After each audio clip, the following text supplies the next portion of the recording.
Session 607. Give us a few moments, please. Her own attitude is highly negative. The body picks up from her now that he cannot be expected to do well.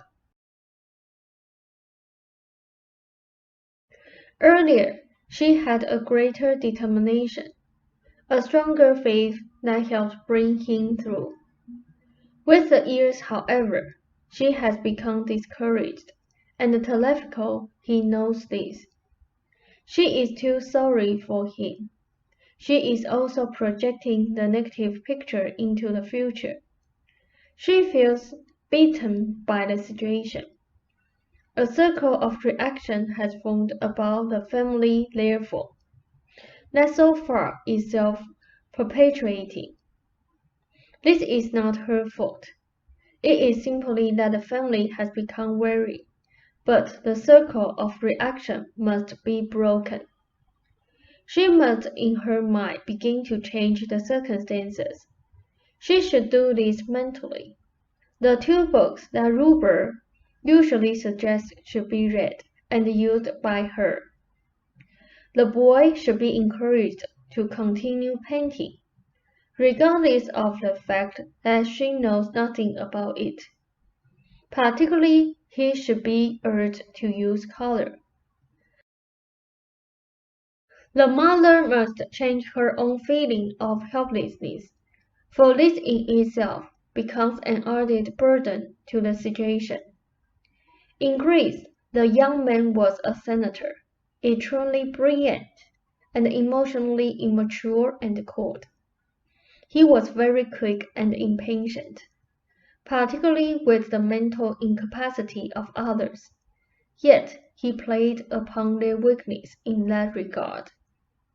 This was in Athens, and there was also a connection with Cato and the Hebrew background. Rob noted, in all the sessions Jane has given, this is but the 3rd time that Seth has referred to past life connections involving historical figures. In each case, the connections were rather tenuous.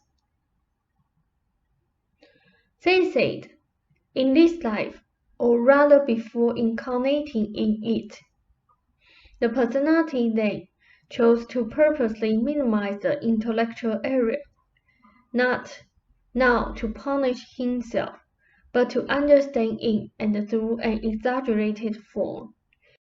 The experience of those far less mentally gifted than himself. He is able to give his emotional abilities far greater freedom.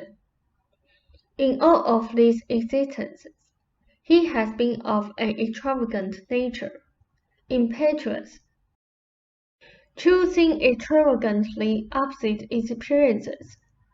He did not choose to probe lightly or delicately, for example, various areas of experience, but chose instead to intensify each life. The 2 books that Ruber usually suggests are definitely recommended, and should be seriously followed, as far as the family is concerned. There is still a great concentration upon the young man's weaknesses.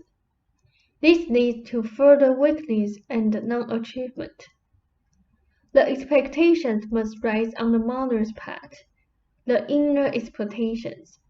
The exercises suggested in both of those books will help her. She must cease mooning over his disabilities. There were connections in past lives that united mother and son, of which they are both unconsciously aware. She has been valiant. At certain times, she rose to peaks of high encouragement that helped him, but she must avoid the mind of negative expectations. He is not unhappy, particularly if no one reminds him of what they think he is missing. She must have faith that the life was chosen for a reason, and then the reasons will become at least understandable to her. I do not mean to scold her, but in her well-meaning sympathy, she can hold down the native joy that he feels, when left to his own standards of achievement. And now I bid you all a fond good evening. Well said. Thank you, Seth. Good night.